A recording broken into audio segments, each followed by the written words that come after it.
Eu cresci, irmãos e irmãs, num lar católico, pela graça de Deus. Aliás, estou muito feliz de contar esse testemunho aqui no Instituto Resed, na cidade de Fortaleza, porque minha família é de origem daqui, do estado do Ceará. Vocês não veem, mas a minha mamãe veio comigo. Está aqui atrás da câmera e já ouviu tantas vezes esse testemunho. E vocês verão que ela tem parte em tudo isso. Eu cresci num lar católico, numa família católica, numa família nordestina, cearense, tradicional, que ensina valores. E assim nós fomos criados, nós somos educados. Vou encurtar alguns detalhes para que nós também tenhamos tempo de fazer uma oração em cima desse testemunho. Cresci num lar católico, sou caçula de 3 filhos. Meus irmãos, a Cláudia Regina, que talvez até nos acompanhe na noite de hoje, o Diego, que é meu irmão do meio, e eu, o caçula. Somos filhos do seu Vicente e da dona Rita, que são naturais daqui, do município de Lavras da Mangabeira, no Ceará. E nascemos e crescemos na cidade de Osasco, em São Paulo, para a qual os meus pais se mudaram pouco tempo após o seu casamento. Crescemos ali, irmãos, e eu tive uma boa educação. Por várias razões, eu cresci uma criança muito caseira. Não saía de casa para brincar na rua. Eu tive um período de síndrome do pânico na infância, por diversas razões. Minha mãe sempre procurando meios de tratar aquela síndrome, mas naquele período eu era uma criança bastante introvertida. E não saía para a rua, não tinha amigos, ia, portanto, apenas para onde meus pais me levavam. Meus pais iam para a igreja, eu ia para a igreja. Iam visitar um parente, nós íamos visitar um parente. Essa era a minha vida, eu cresci nesse ambiente. Como minha mãe, principalmente, sempre foi muito engajada na igreja, e também meu pai, conferência vicentina, encontro de casais, grupos de oração, outras atividades na paróquia. Nós estávamos sempre ali. E eu cresci nesse ambiente de religião, de igreja. Fui crescendo, uma criança muito curiosa, sempre pesquisando, estudando. A minha infância, boa parte dela foi nos anos 90. Então pode ser que muitos que nos assistam não entendam o que significa ser uma criança estudiosa e curiosa nos anos 90. Não havia internet, não havia possibilidade de você pesquisar e buscar certas coisas, a não ser em livros, bibliotecas e nas famosas enciclopédias que hoje estão aí em diversas livrarias encostadas e criando poeira porque ninguém usa, mas naquela época eram verdadeiras preciosidades. E nós tínhamos em casa aquelas enciclopédias. Ficávamos ali, sempre usando essas enciclopédias quando era necessário para os trabalhos de escola, mas eu não. Cresci curiando coisas na internet, na televisão, sempre procurando programas que fossem informativos, que ensinassem novidades, e nas horas vagas ficava lendo atlas, decorando mapas, bandeiras, capitais de países. E um assunto me instigava muito, dos que eu lia naquelas enciclopédias, que era justamente o assunto religiões. Eu via nas enciclopédias que existiam inúmeras outras religiões no mundo que me instigavam muito a curiosidade. Budismo, islamismo, judaísmo. O hinduísmo eu me lembro que me deslumbrou. Nossa, é verdade que existem religiões que cultuam vários deuses. Deve ser algo muito interessante. Coisas que alimentavam a minha fantasia de criança. Mas, para uma criança que não saía sequer do portão de casa para fora, absolutamente não era algo que eu pensasse em realizar, porque eu não tinha coragem de ir atrás. Nós íamos à igreja, o tempo foi passando, e eu cresci naquele ambiente, embora minha mãe já conhecesse renovação carismática, naquele período especificamente, do início da minha adolescência, minha mãe não estava participando da renovação. E a ideia de igreja católica que eu tinha é aquela que muitos adolescentes têm. O que é a igreja católica? O que é a nossa religião? A missa. Às vezes um terço em grupo, trabalhos pastorais e ponto.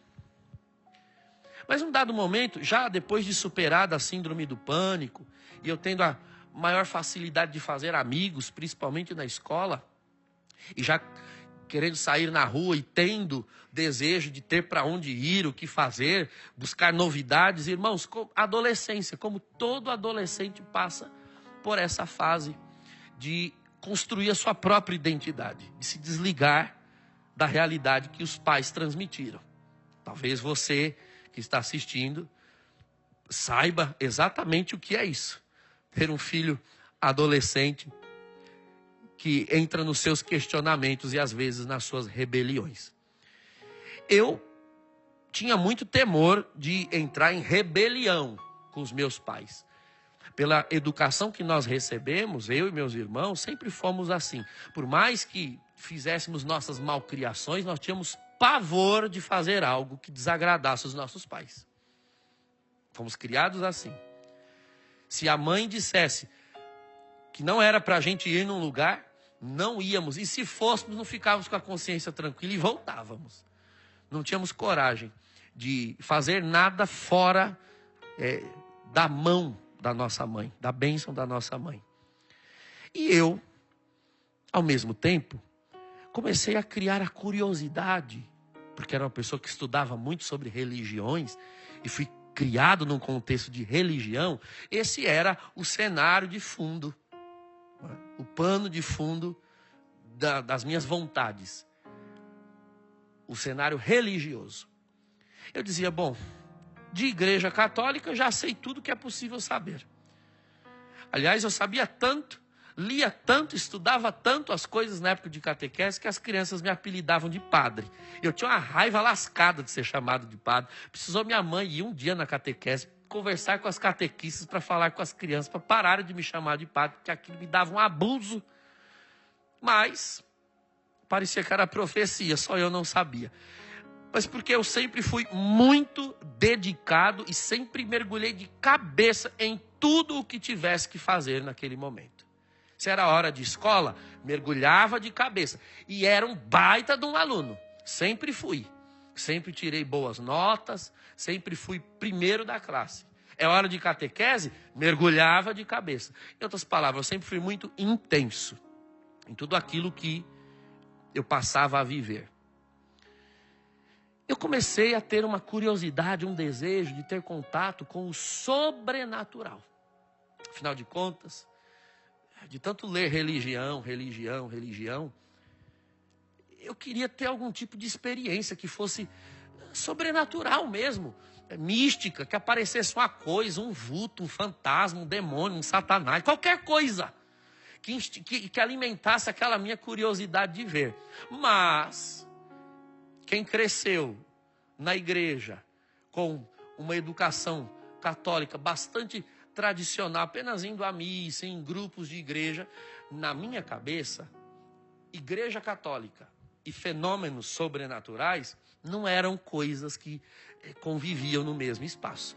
Eu pensei, bom, para eu poder ver alguma coisa sobrenatural, talvez eu precise procurar em outras práticas. E essa curiosidade começou a me impelir para o oculto. Muitos fazem isso.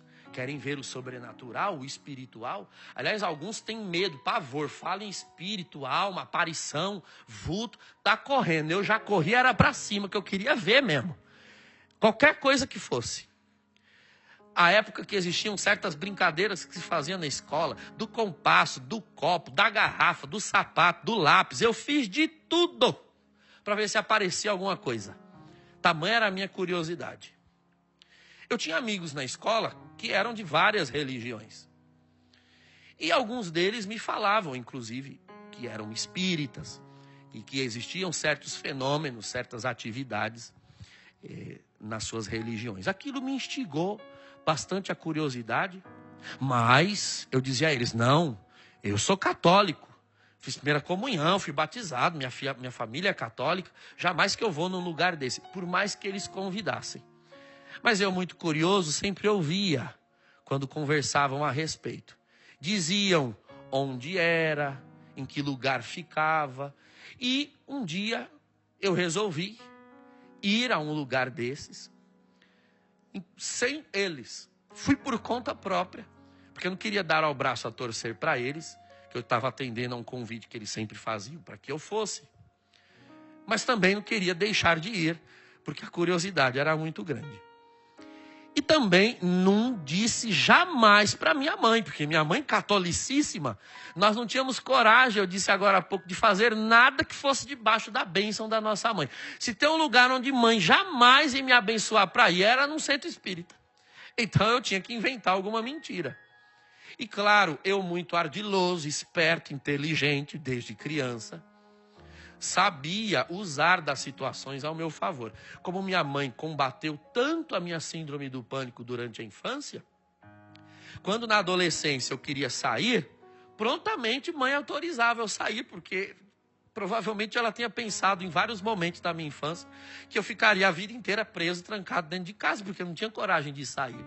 Meus irmãos eram o contrário, saíam até demais. Precisava segurar meu irmão em casa e às vezes quase que me empurrar para fora para que eu saísse, era o contrário.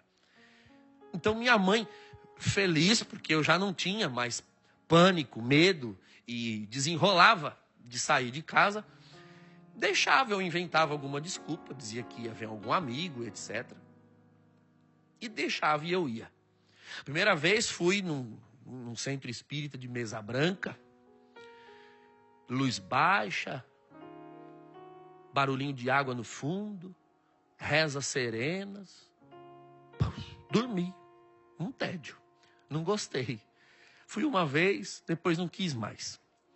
Depois da escola comentei, fui numa mesa branca, mas não gostei. Eles disseram, não, mas tem vários tipos de espiritismo. Tem esse, tem aquele outro. Depois fui visitar uma sessão de passes, uma mesa mediúnica de espiritismo mais de linha kardecista. Fui, e também não me agradou muito, na realidade era uma reunião com uma palestra. Enquanto a palestra acontecia, alguns psicografavam atrás. Depois, no final, tinha uma sessão de reikis, de passes que eles davam. Nada muito religioso, não senti, não vi nada. Não quis mais ir. Mas um dia eu fui numa sessão de Umbanda. Isso já com os meus 13 anos. Tantos adolescentes hoje com 13 anos só querem saber de futilidades. Mas eu queria já saber resposta, sentido da vida. Porque eu era estudioso, eu queria saber da verdade, eu queria ver uma coisa. Eu queria algo que me instigasse, que me satisfizesse. Fui na Umbanda. E a Umbanda já era um pouquinho mais animado, um atabaque, um gingado. Tudo bem que eu, obviamente, que me sentia muito católico, fiquei um pouco irritado interiormente com o fato de que eles rezavam orações que eram nossas. Pai Nosso, Ave Maria. E tinham imagens, inclusive, da nossa igreja. Coração de Jesus, Nossa Senhora e alguns santos da igreja. Mas o que eu podia dizer? Não estava no meu lugar, estava no lugar deles, tinha que ficar quieto. Fui na Umbanda. A primeira pessoa que se chacoalhou incorporando uma entidade, eu disse, opa, agora é um negócio. Agora está tendo um movimento, agora tem alguma coisa acontecendo, o povo se chacoalhando e gritando e dando um iê, eu disse, agora vai. Fui, entrei na fila, tomei passe de caboclo, passe de baiano, passe de preto velho, digo, isso aqui é legal. Aqui tem espírito. Passei lá com uma entidade que inclusive disse coisas que eu estava pensando, digo, agora é um negócio muito louco. E como já era uma pessoa desenrolada, sem síndrome do pânico, logo fiz amizades ali naquele terreiro. E me comprometi a voltar outras vezes. Realmente a Umbanda me encantou, me deslumbrou, embora sempre aqueles elementos católicos me incomodassem. Porque eu disse há pouco a você, quando você recebe o evangelho, você pode ir onde você for. Alguma coisa lá no fundo diz que onde você está, não era para você estar. Mas eu ia, porque eu queria. Toda vez que eu olhava aquelas imagens de Nossa Senhora e se rezavam Ave Maria, eu lembrava da minha mãe. E lembrava que estava enganando ela, coitada. Indo escondido, mentindo, fugido. Ia na Umbanda, logo fiz amizade. Eu sou músico desde os 7 anos, sempre tive boa coordenação motora. E um dia surgiu a oportunidade para eu aprender a tocar os atabaques. E comecei a aprender o ofício de ogã na Umbanda. E aprendi muito rapidamente os toques de atabaque, só de olhar e escutar. E comecei a ajudar nos desenvolvimentos, nas giras de desenvolvimento. E depois também nas giras oficiais. Mas sempre aquela coisa. Imagens, Pai Nosso, Ave Maria. Aquilo o tempo todo me lembrava a minha igreja. A igreja que eu tinha certeza de que eu era membro. Se você me perguntasse na porta do terreiro, saindo dos trabalhos, qual era a minha religião, eu diria para você de pé junto, sou católico. Porque afinal de contas, minha mãe é católica, minha avó é católica, eu fiz primeira comunhão. E detalhe, podia ir a Umbanda o dia que fosse. Domingo eu estava na missa, porque domingo era dia de missa. E mãe e pai sempre ensinaram, estão na nossa casa, debaixo do nosso teto, é menor de idade, a gente pagando as contas, é na nossa igreja que vai. E nós íamos. Hipocritamente, mas íamos. Meu irmão chegava surrado de brigas de torcida organizada no sábado à noite, mas domingo estava na missa. Eu cheirando a defumação e incenso de Umbanda, mas domingo estava na missa. E nós íamos. Um dia eu vi um grupo de pessoas que usavam o mesmo prédio da Federação de Umbanda e Candomblé, onde eu participava. Eles utilizaram o prédio, mas eram pessoas com roupas diferentes da Umbanda. Mais coloridas, mais exuberantes. Eu fui me informar quem era. E disseram, o pessoal do Candomblé que está fazendo um evento aqui. Na hora fui conversar com eles, cumprimentar, saber onde que eles se reuniam, de onde que eles eram. Me informei e deixei a Umbanda. Fui embora, larguei a Umbanda. E fui para o Candomblé. Porque, veja, quem não entende, quem não conhece essas religiões todas, para quem não conhece, é tudo macumba, né? Como se diz no verbete popular. Mas são religiões completamente diferentes, embora em um ou no outro aspecto tenham semelhanças. Mas o Candomblé é a soma de tradições africanas, de cultos africanos, que foram trazidos da África pelos negros no período da escravidão. A África é um continente grande, onde cada nação ou cada aldeia tinha a sua divindade ou conjunto de divindades e o seu culto próprio, principalmente culto aos antepassados.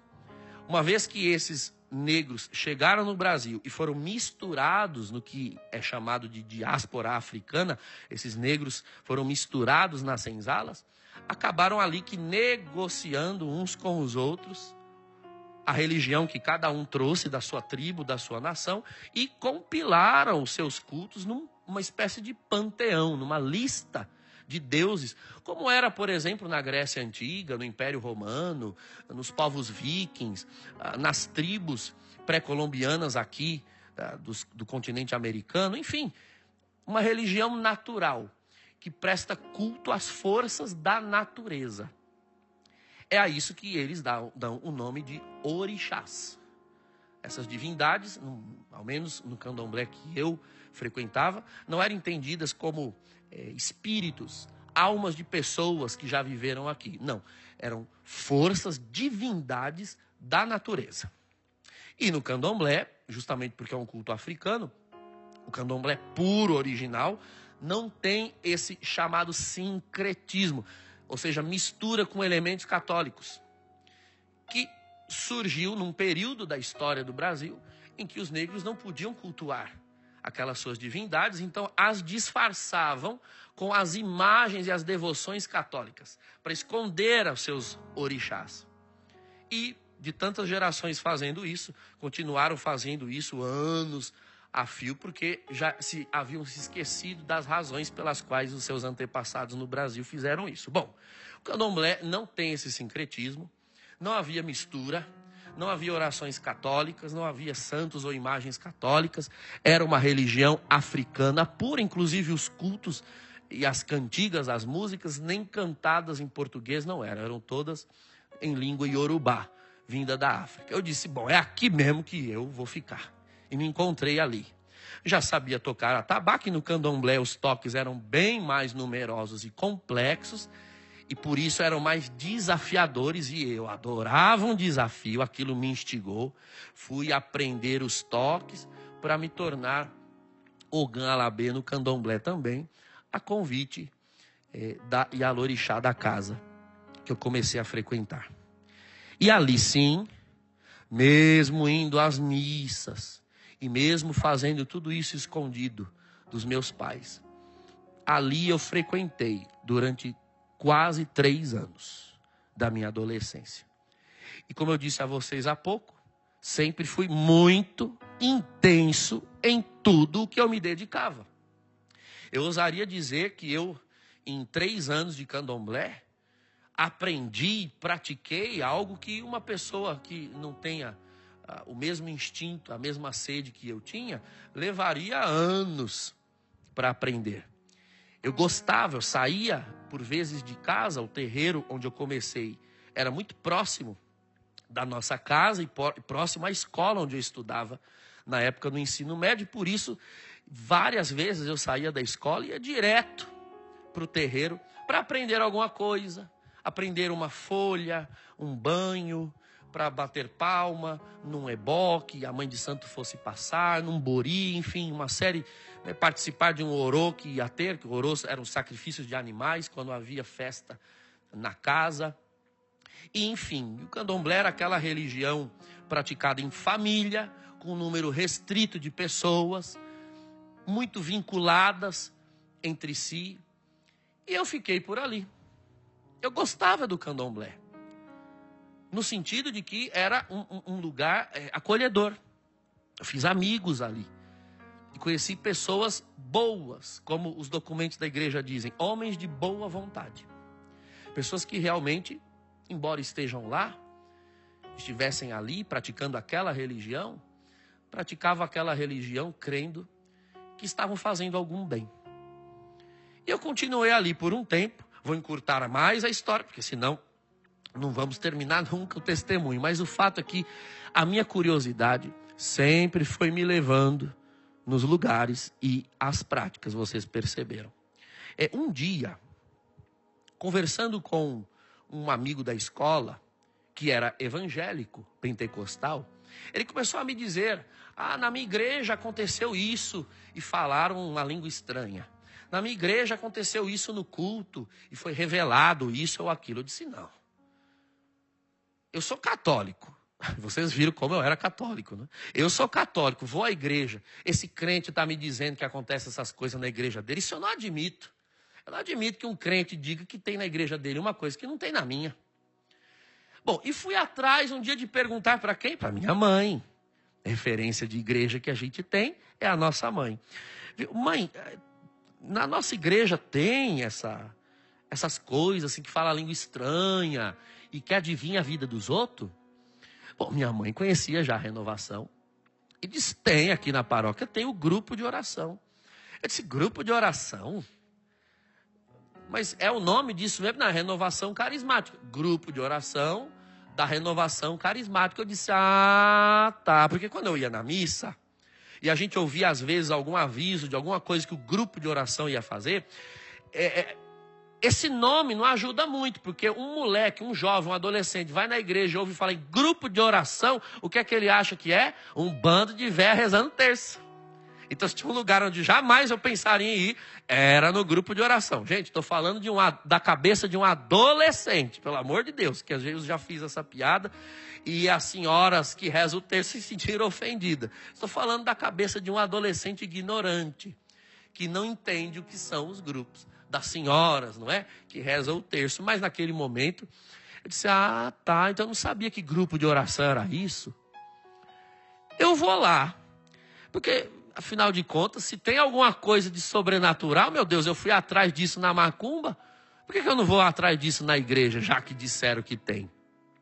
Muita gente me pergunta se eu consegui satisfazer esse meu anseio de ver coisas lá no candomblé. Bom, acredito que o fato de eu ter ficado quase 3 anos já responde a pergunta. Sim, eu vi, de fato, muitas coisas de deixar o cabelo em pé.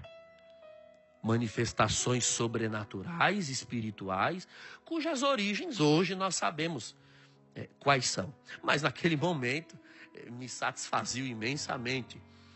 Fogo que acendia só, pessoas que ficavam horas embaixo d'água sem respirar, e outras coisas que não daria aqui para contar, mas me deixavam encantados, e qualquer um que não seja normal se arrepiaria e sairia correndo. Mas eu adorava aquilo ali. Era realmente um mundo de magia. Para quem vai atrás disso, magia, ocultismo, feitiço, era o lugar perfeito. E eu gostava daquelas práticas mágicas todas, inclusive porque é uma religião cheia de detalhes, liturgias, ritos e formas e maneiras, e o fato de tudo aquilo ser muito complicado e de o candomblé ser uma religião cujo conhecimento se transmite oralmente, por tradição, não há livros, apostilas ou nada escrito, aquilo me instigava ainda mais a curiosidade. Por isso eu queria conquistar a Yalorixá, a mãe de santo, eu queria conquistar os ebomes da casa, que eram as pessoas mais velhas de iniciação. Eu queria ficar o tempo todo em torno deles para aprender algo mais, uma cantiga nova, uma folha nova, um ebó, algum segredo da religião, porque é uma religião de segredos. E eles viam a minha sede e sempre iam me ensinando pequenas coisas. E realmente eu fiz um arcabouço de conhecimento dentro da religião. Mas resolvi ir conhecer a tal da carismática. Não é? Porque cabeça de adolescente, tudo enquanto é novo é legal. Quando se torna rotina, a gente quer outra novidade. A igreja virou uma rotina desde criança, eu fui atrás de novidade. Por isso fui parar na macumba. Mas a macumba também começou a se tornar uma rotina. E eu fiquei sabendo que na igreja católica, ou seja, a minha, vocês perceberam como eu era católico, meu Deus do céu, que devoto. Na minha tinha alguma coisa. Bom, finalmente eu ia poder ir em alguma coisa de religião sem mentir para minha mãe. Resolvi ir um dia num grupo de oração, na nossa paróquia de origem, a paróquia Espírito Santo, em Osasco. Um beijo para todos da paróquia Espírito Santo, que com certeza estão acompanhando. No Jardim das Flores, em Osasco. Fui ao grupo de oração, era outubro do ano 2000, vai fazer 23 anos. Fui, o pessoal começou o louvor, música animada, até aí estava tudo bem. Até a hora que esse povo começou a orar. Aí a porca torceu o rabo. Porque veja, o nosso grupo de oração, a nossa diocese de Osasco, ela é conhecida em termos de renovação carismática, por ser uma diocese aleluiada, extremamente do fogo. Esse povo começou a orar e uns irmãos não aguentavam orar no banco, ia para o corredor e se chacoalhava e batia a palma. Eu disse, meu Deus, isso é um Xangô, eu tenho certeza. Será que o padre sabe que estão fazendo macumba dentro da igreja? Olha, fiquei horrorizado. E aquelas mulheres, aquelas velhas do meu lado, começaram a girar a chave e virar um trator do meu lado, falando inglês estranha. Eu disse, o que? Eu vou sair fora disso aqui, ó. Piquei a mula, saí fora, rapei o pé. Fiquei escandalizadíssimo com aquele grupo de oração. O povo que berrava, eu disse, não, Deus me livre. Esse povo fazendo macumba dentro da igreja, onde já se viu macumba. Mas, irmãos, eu costumo dizer às pessoas, orem, orem como Deus mandar, porque a minha primeira experiência de renovação foi escandalosa e, no entanto, olha onde eu estou hoje. Então não é para ligar muito para essas coisas, tem que fazer a vontade de Deus. As vozes daquelas pessoas falando línguas estranhas, ficaram impregnadas na minha cabeça a semana inteira. Eu disse, bom, para quem aguenta macumba na macumba, dá para aguentar macumba na igreja também. Eu vou voltar no grupo de oração. Quem sabe eu descubro qual que é o segredo, porque cabeça de macumbeiro, né, tudo era segredo, era conhecer as pessoas e aprender. Bom, quem sabe eu descubro qual é o segredo que eles têm aí para falar essas línguas estranhas e adivinhar a vida dos outros. E comecei a ir no grupo de oração, mas com firme propósito de eu jamais, nunca rezar igual esse povo doido, fanático. Deus o livre e guarde. Mas fui indo.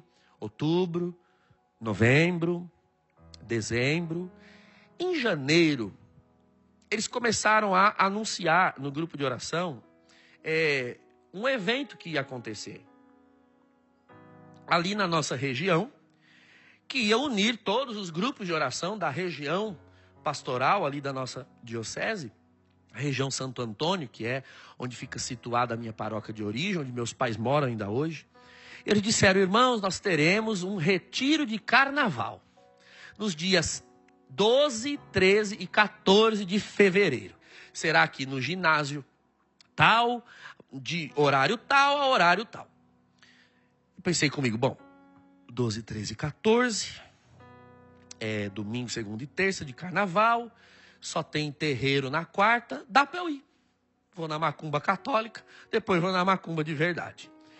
E resolvi ir. Agora, claro, irmãos, que se tinha uma coisa que eu jamais ia aceitar, porque eu era soberbo, era ser abordado, instigado, vigiado pelo povo desses encontros, né? Porque as pessoas fazem esses encontros e já ficam de olho, né?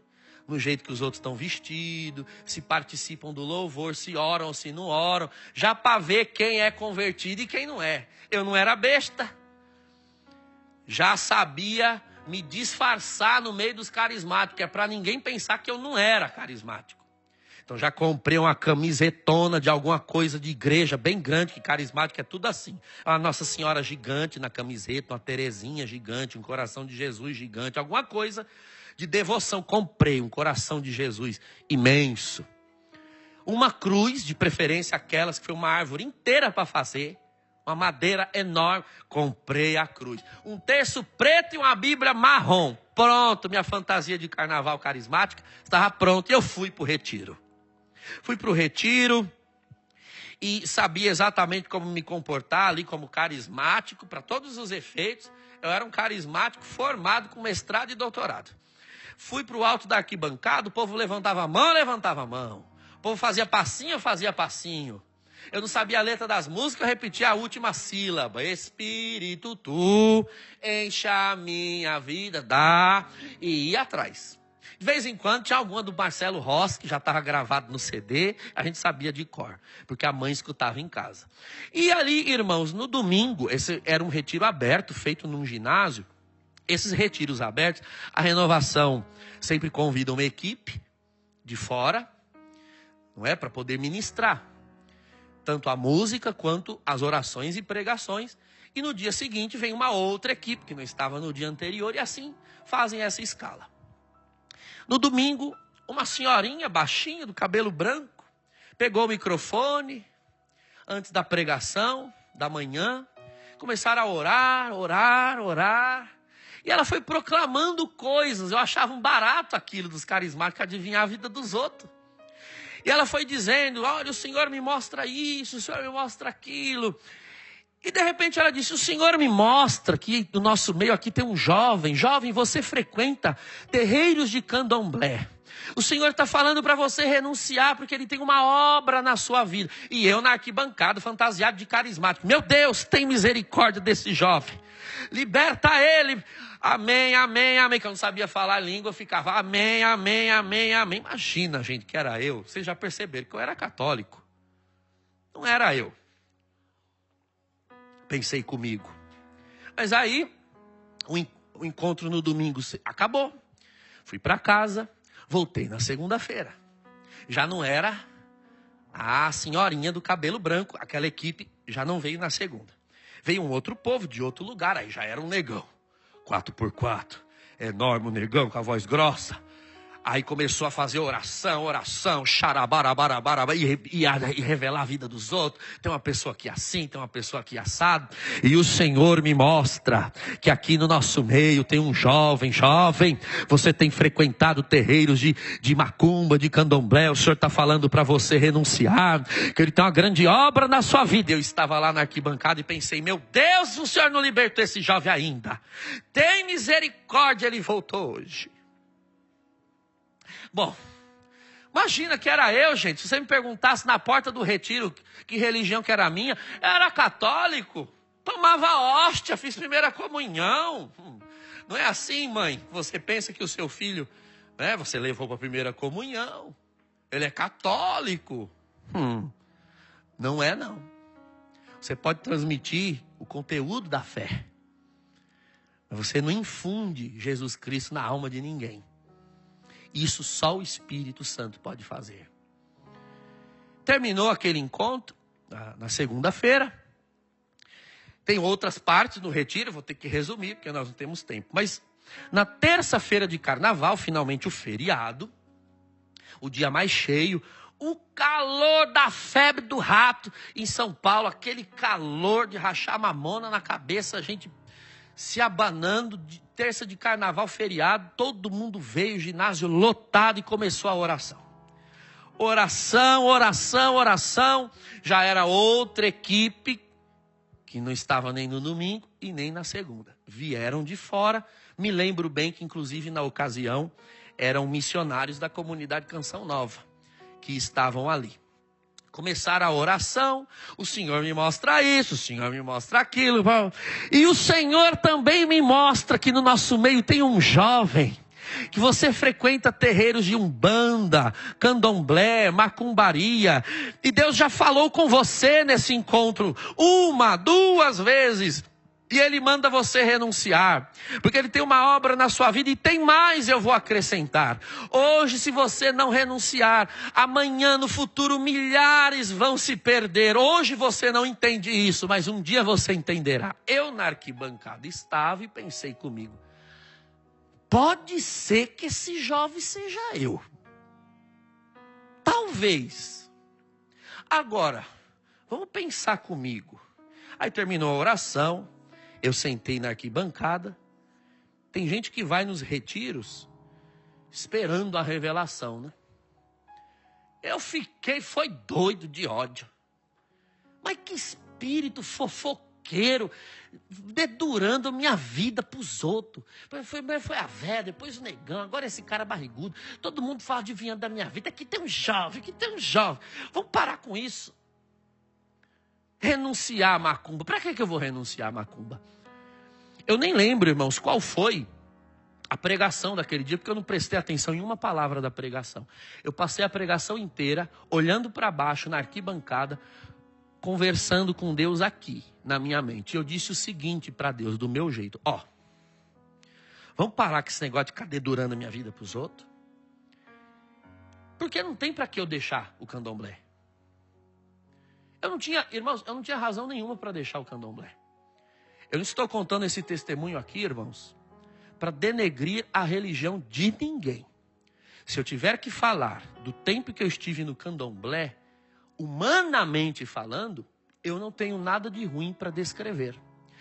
Como eu disse há pouco, eu encontrei pessoas amorosas, pessoas que me acolheram, foram meus amigos e, de acordo com o credo deles, queriam sim o meu bem.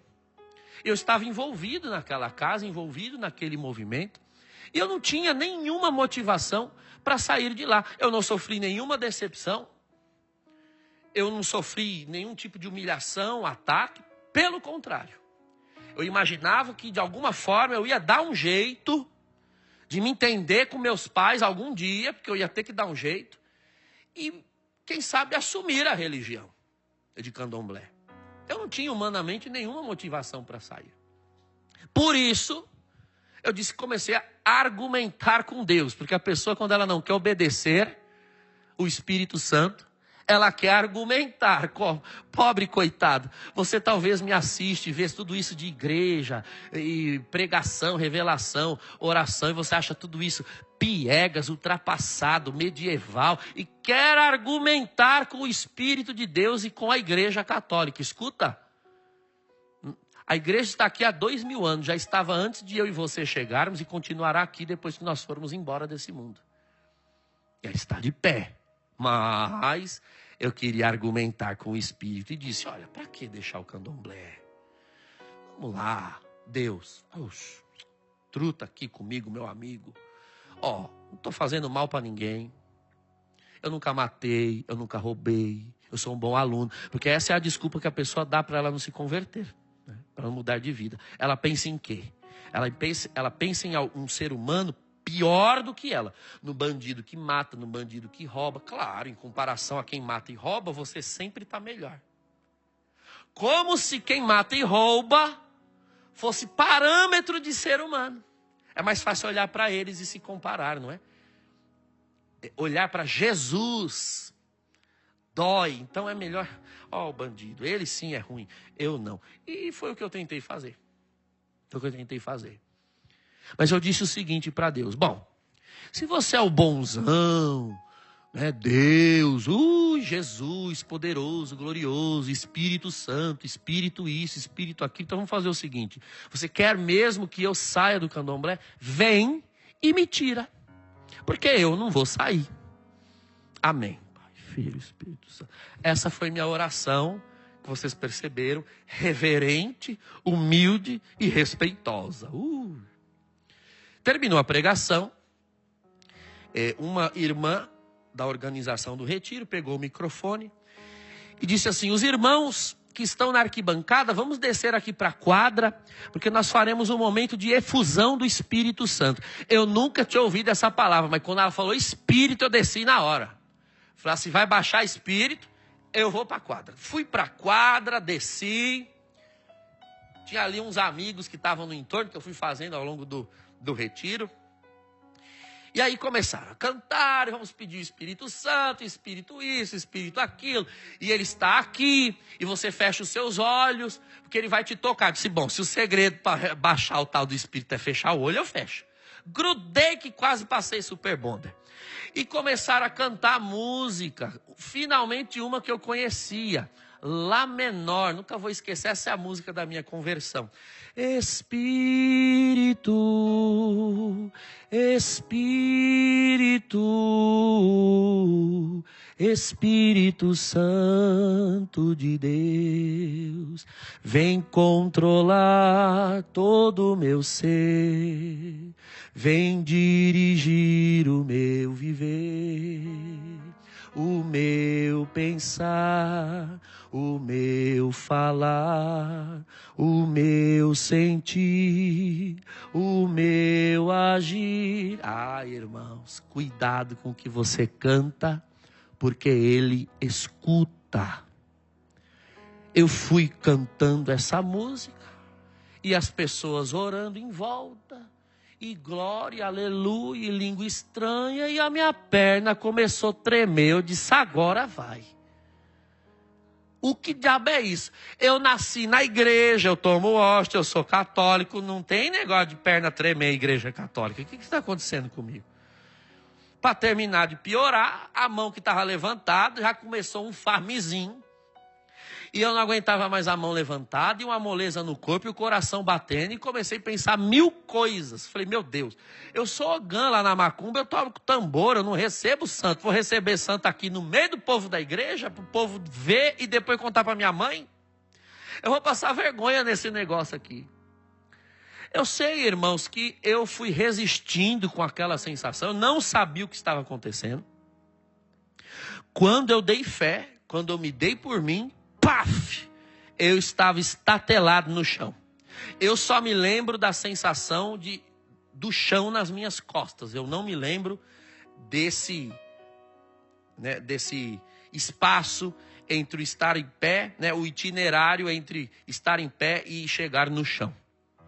Simplesmente cheguei no chão, deitado, e continuei pensando comigo, alguma coisa aqui não está certa, que eu sou católico. E na igreja católica as pessoas não caem no chão. Não tem isso na missa.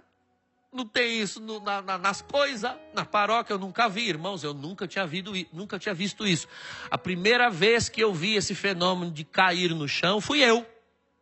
Eu nunca tinha visto. Eu simplesmente estava no chão e ainda pensei comigo, deve ser desmaio. Como diz no Ceará, dei uma agonia. Desmaiei, alguém vai vir me socorrer, porque não é normal gente na igreja cair no chão. Olha, irmão, estou esperando até hoje alguém vir me socorrer.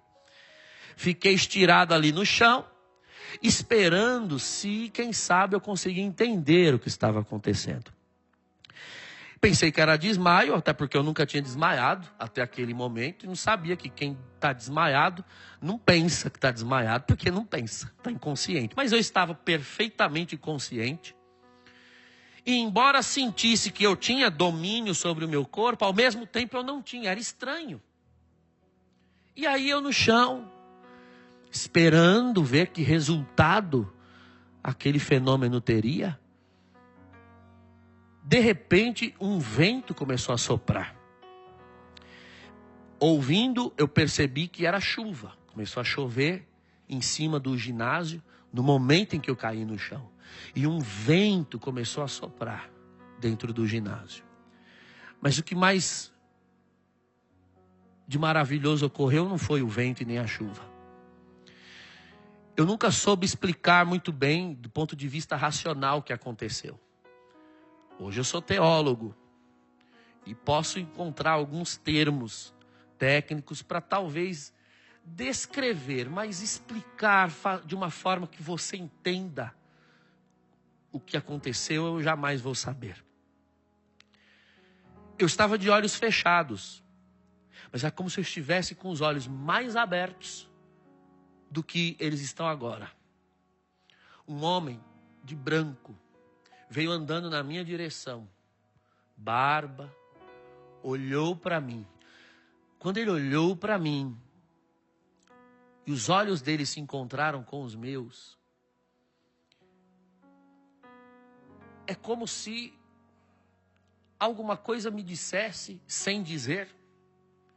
É como se algo me explicasse sem explicar, que eu nasci, eu existia, eu respiro, eu vivo, para olhar naqueles olhos ali. Aqueles olhos são o sentido, a razão, o motivo de tudo existir, inclusive eu. Bastava ele olhar, mas ele não olhou só. Ele olhou e disse assim: você falou para eu vir buscar você e eu vim. A partir de agora, você é meu. E foi embora. E eu fiquei ali no chão, encantado com aqueles olhos, porque não há olho na face da terra como aquele. Não queira pedir a mim que tente te descrever esses olhos, porque não há artista que pinte. E não há máquina que registre. Mas olhos que têm poder. Talvez foi isso que João quis dizer no Apocalipse, que os seus olhos são como fogo.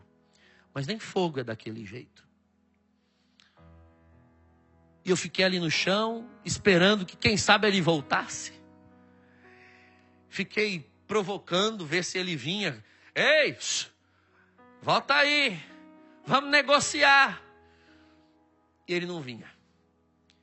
E eu pensei comigo, bom, eu estou aqui estirado nesse chão, eu vou levantar logo, antes que alguém me veja aqui caído, porque eu já estou aqui há uns 10 minutos, 15 minutos, e antes que a tal da confusão do Espírito Santo, efusão do Espírito Santo acabe, eu vou me levantar. E eu ensaiava para levantar, mas estava muito bom, e eu esperava, ensaiava, até que eu levantei. Falei, vou levantar, já deu 15 minutos, vou levantar. Irmãos, esse encontro tinha mais de 1000 pessoas no ginásio, no início da manhã.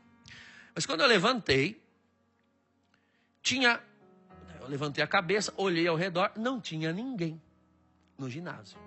1000 pessoas desapareceram de repente.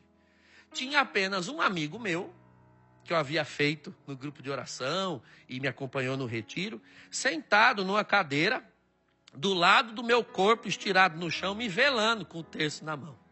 Quando eu levantei, ele disse, aleluia. Eu pensei que o irmão tinha morrido. Eu disse, irmão, o que foi que aconteceu? Cadê o povo?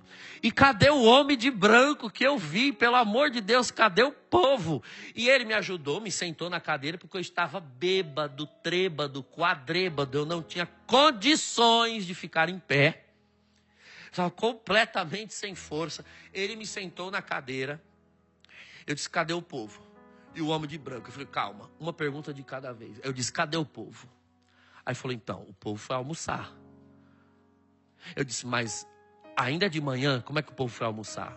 Ele disse, não, a efusão foi de manhã. Eu falei, mas que horas são? Ele disse, a efusão foi 10 da manhã. E agora? E ele me mostrou o relógio, irmãos. Era 1 da tarde para 1h30. Eu tenho certeza que foram 10 minutos. Mas o relógio teimou em dizer que foram 3 horas. Que eu fiquei estirado naquele chão. 3 horas. Eu entendo espiritualmente que não foi um número à toa. Foram 3 horas como que 3 dias morto. Eu morri naquele chão. Como Saulo na estrada de Damasco. Quando você é muito soberbo, arrogante e acha que sabe o que está fazendo, chega uma hora que Jesus Cristo vem para mostrar quem é o Senhor. E o que fez com Saulo, fez comigo. Me deixou ali, morrendo para aquela vida velha, por 3 horas. Eu levantei e eu perguntei para aquele meu amigo, bom, tá bom, o povo foi almoçar. Mas e o homem de branco? Ele disse, você viu um homem de branco? Vi.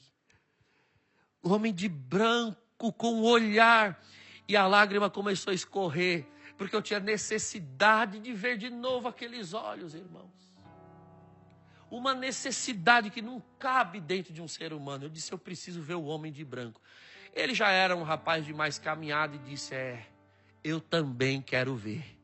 Eu sei quem é o homem de branco. O Apocalipse diz que é Jesus Cristo. Você quer ver de novo? Sirva-o com os teus dias e ele vai estar te esperando do outro lado dessa vida. E eu devo dizer para vocês, irmãos, que eu acordei aquele dia de uma religião que não era cristã. E eu fui dormir no mesmo dia total e completamente cristão e católico, com todas as minhas forças. Eu estou falando de uma ação do poder de Deus. Ninguém pregou contra nenhuma religião. Ninguém precisou acusar ninguém, acusar doutrina, acusar culto. Não. Não se trata de se promover às custas da diminuição do outro. O evangelho é vivo. O Espírito de Deus é Espírito vivo. Ele me convenceu de dentro para fora. Minha mãe, no fundo, sentia e sabia. Porque se você que me acompanha e é jovem, adolescente, acha que engana os seus pais, você se engana.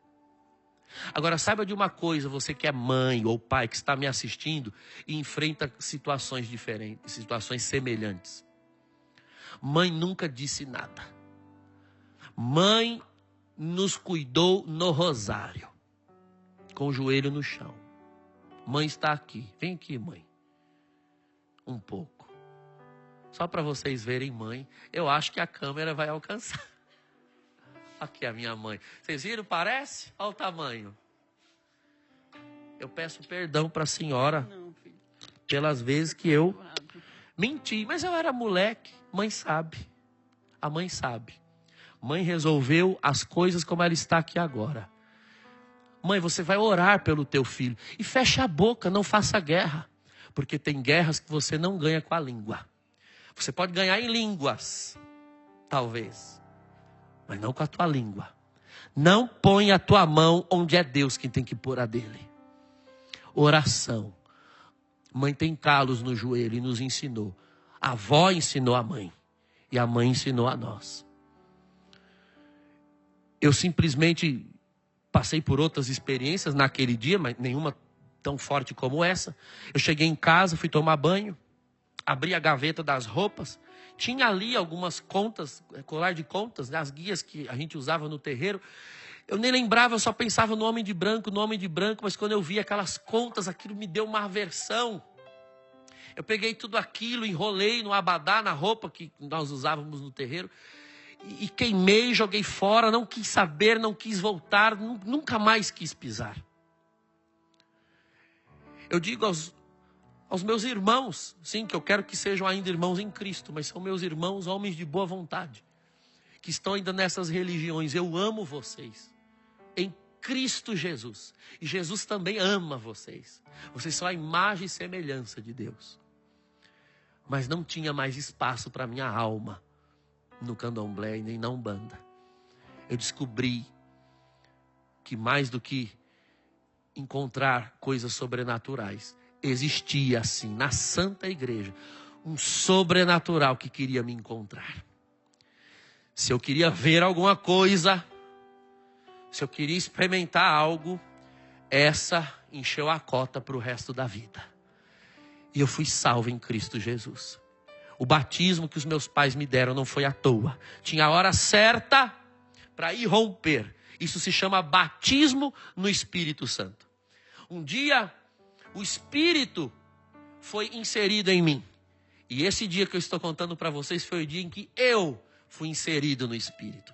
Santo Agostinho diz que é necessário que nós sejamos mergulhados novamente na água que já foi mergulhada em nós. O batismo no Espírito Santo não é um novo sacramento do batismo, mas é você entrar no Espírito que já entrou em você.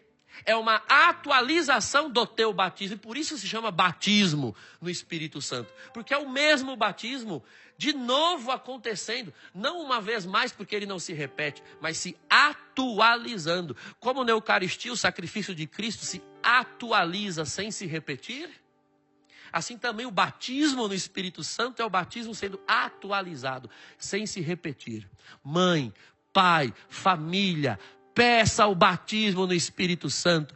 Cristo é o mesmo ontem, hoje, sempre. A história que eu estou contando para vocês foi comigo, mas não foi só comigo a primeira vez. Foi com Saulo, com os apóstolos, com Agostinho, com Tomás de Aquino, com o Inácio de Loyola, Francisco Xavier, Pio de Pietreutina. Se há santos é porque foram batizados no Espírito Santo. E você que está acompanhando, você pode ser batizado no Espírito Santo em nome do Senhor Jesus.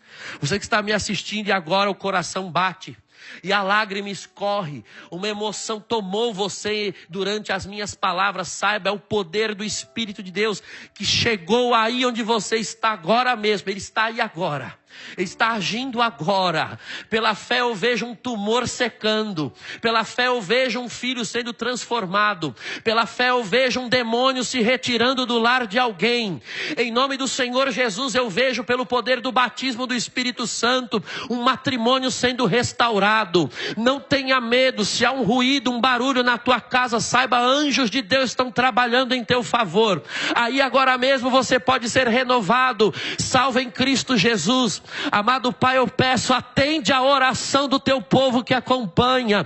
Se esse testemunho é evangelho vivo na minha vida, quantos evangelhos vivos estão sendo escritos ao longo da história da igreja? Nós imploramos por misericórdia, Senhor. Escreve mais um hoje na vida de quem assiste agora. Escreve o nome no livro da vida para que nunca seja apagado. Escreve, Senhor, na lista dos eleitos do reino aqueles que acompanham agora. Amado Espírito Santo, nós estamos em dias maus, em dias terríveis, por isso nós precisamos de Ti. Senhor Jesus, batiza com o poder do Teu Espírito Santo, Senhor, e há servos e servas de Deus que já Te amam, Te buscam, Te servem, que estão na Tua igreja, mas precisam de renovação. Manda, Senhor, o Teu poder, abre o céu. Quantos receberam notícia que tirou o chão? O Senhor manda dizer, algo pode te tirar o chão, mas se você está em Cristo Jesus, nada te tirará o céu. Não importa perder o chão, desde que o céu não seja perdido. Glória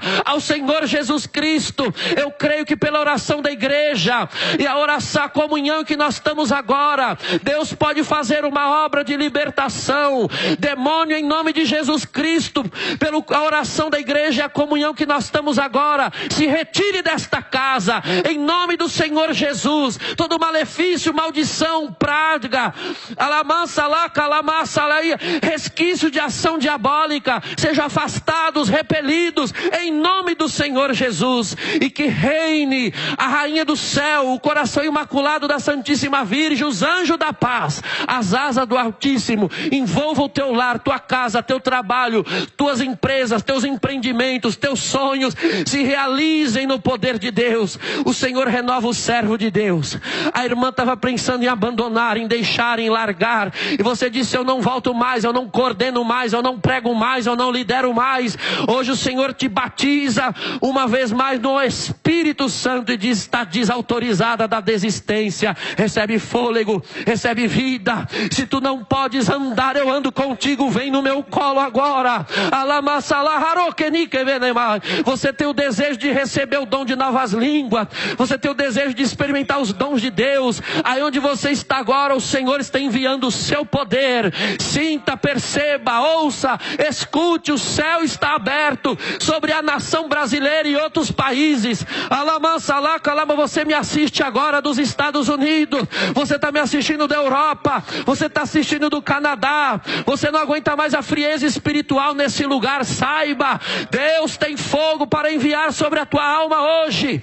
Aleluia, glória a Jesus. Você vai dormir consolado, consolada, fortalecido, fortalecida. Bendito seja o Senhor. Aleluia, glória a Jesus. Eu vejo sobre a nação brasileira o candelabro do Cristo descendo. Glória, glória, glória. Grande avivamento se aproxima. Veremos os benefícios de Deus na terra dos viventes, na terra de Santa Cruz. Glória seja o teu santo nome. Senhor, damos glória nessa noite pela obra que estás realizando. Perdoa nossos pecados, perdoa, Senhor, quando não cremos. Aleluia, perdoa se desviamos.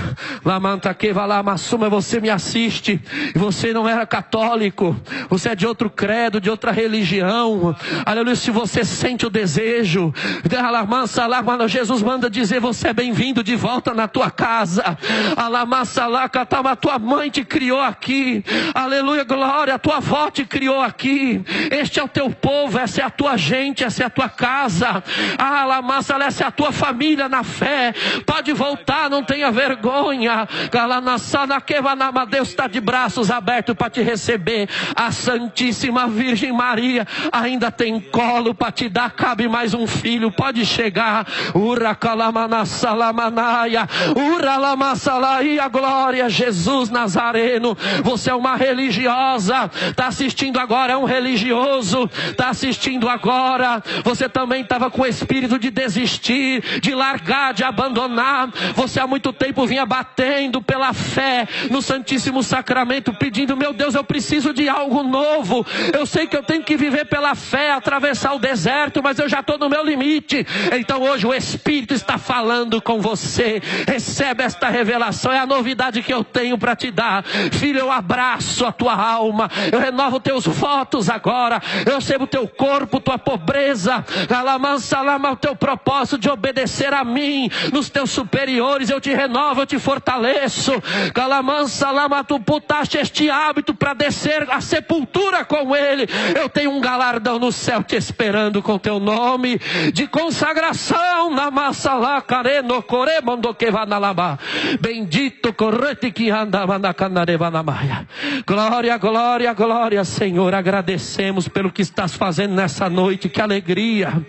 Nós estamos tomados de um entusiasmo, de um júbilo espiritual. Como é bom servir a Deus. Como é bom estar nas fileiras dos eleitos. Glória, Senhor Jesus, seja bem-vindo. Essa é a tua casa, esse é o teu povo. A Santa Igreja te recebe. Filho da igreja, alegra o teu coração.